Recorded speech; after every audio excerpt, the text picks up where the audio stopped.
بسم اللہ الرحمن الرحیم صلی اللہ علی محمد صلی اللہ علیہ وسلم۔ امید کرنا میرے دیکھنے سارے خیریت نال ہون گے، تو میری گزارش ہے میرے چینل نو سبسکرائب کرو، ویڈیو اچھی لگتی ہے انہوں لائک کرو۔ اج انشاءاللہ العزیز ساڈی کالا گجراں جہلم دے وچ جامعہ مسجد نورانی حنفیہ وچ سالانہ ہر سال شہدائے کربلا دا جلسہ ہوندا ہے، تو اج انشاءاللہ اتھے حاضری ہوئے گی۔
سبحان اللہ سبحان اللہ۔ سبحان اللہ سبحان اللہ۔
رضوان اللہ علیہ اجمعین کے ساتھ 10 محرم الحرام کو یہ جو واقعہ پیش آیا، اس میں کوئی شک نہیں کہ یہ بہت بڑا سانحہ ہے، یہ بہت ہی بڑی افسوسناک اور غمگین کر دینے والا واقعہ ہے جب یزید نے خلافت پر فائز ہونے کا دعویٰ کیا تو وہ اپنے آپ کو امیر المؤمنین اس نے کہلانا شروع کیا، تو اس نے مدینہ منورہ میں جتنے بھی صحابہ تھے، اہل بیت تھے، ان کی طرف اپنا قاصد بھیجا کہ تم سب میری بیعت کا اعلان کرو۔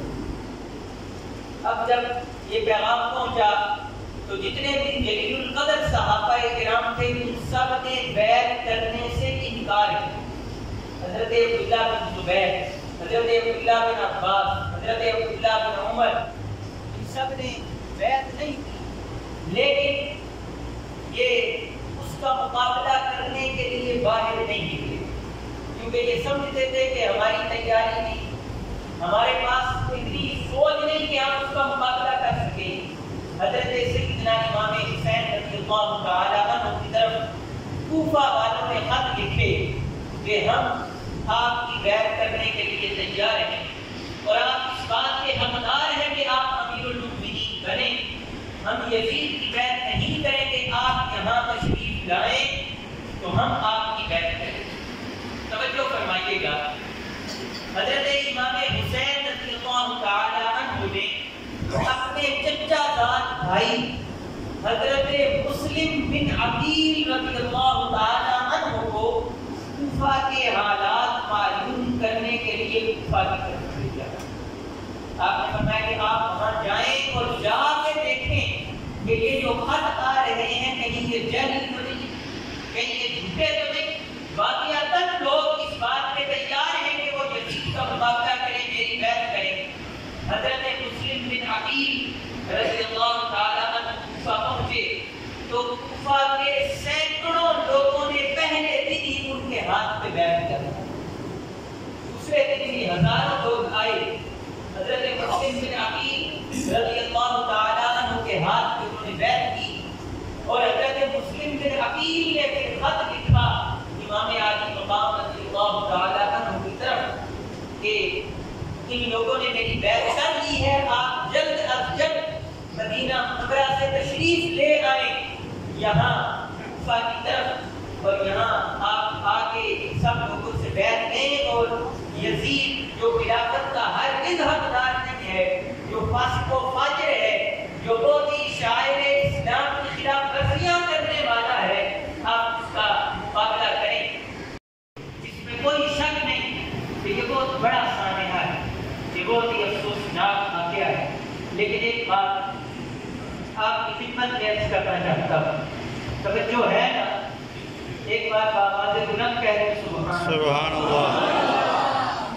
نعرہ تکبیر، نعرہ رسالت، یا رسول اللہ۔ توجہ فرمائیے گا، اس دنیا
میری اج دی ویڈیو تانوں کیسی لگی ہے اپنی رائے ضرور دینا۔ اگلی ویڈیو تک دیو اجازت، اللہ حافظ۔